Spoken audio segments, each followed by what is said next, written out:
প্রিয় শিক্ষার্থী বন্ধুরা, আসসালামু আলাইকুম। আশা করি তোমরা সবাই ভালো আছো। তো আজকে আমি তোমাদের জন্য সপ্তম শ্রেণীর বাংলা তোমাদের ১২ পৃষ্ঠায় দেখতে পাচ্ছ যে একটি ছক রয়েছে, সেটা হচ্ছে প্রাসঙ্গিক কথা এবং অপ্রাসঙ্গিক কথা নিয়ে।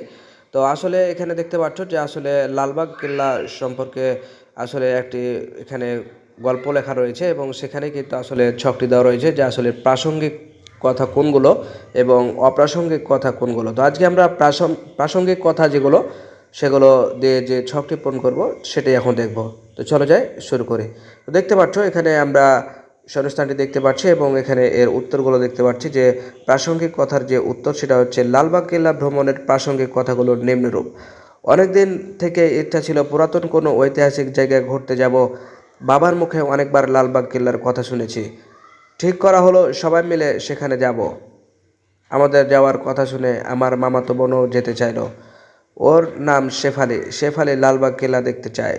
ঠিক এভাবে করেই কিন্তু আসলে প্রাসঙ্গিক কথাগুলো বলা হয়েছিল তারা যখন কথোপকথন করছিল আর কি।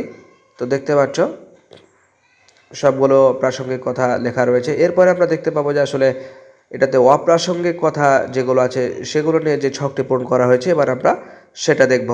তো অপ্রাসঙ্গিক কথার ছক পূরণ করার জন্য আমরা দেখতে পাচ্ছি যে শেফালিকে নিয়ে অনেক মজার মজার ঘটনা আছে।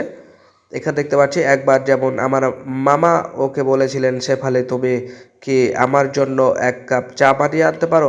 আসলে লালবাগ কেল্লা ঘুরতে যাওয়ার পেছনে আসলে এগুলো সব অপ্রাসঙ্গিক কথা, মানে ফালতু ধরনের কথা ছিল তাদের, তাই এগুলো হচ্ছে অপ্রাসঙ্গিক। তো দেখতে পাচ্ছ সব কিছু তোমাদের জন্য সুন্দর করে তুলে দিয়েছি, জাস্ট তোমরা সুন্দর করে লিখে নেবে এবং খেয়াল রাখবে যাতে করে কিছু ছুটে না যায়।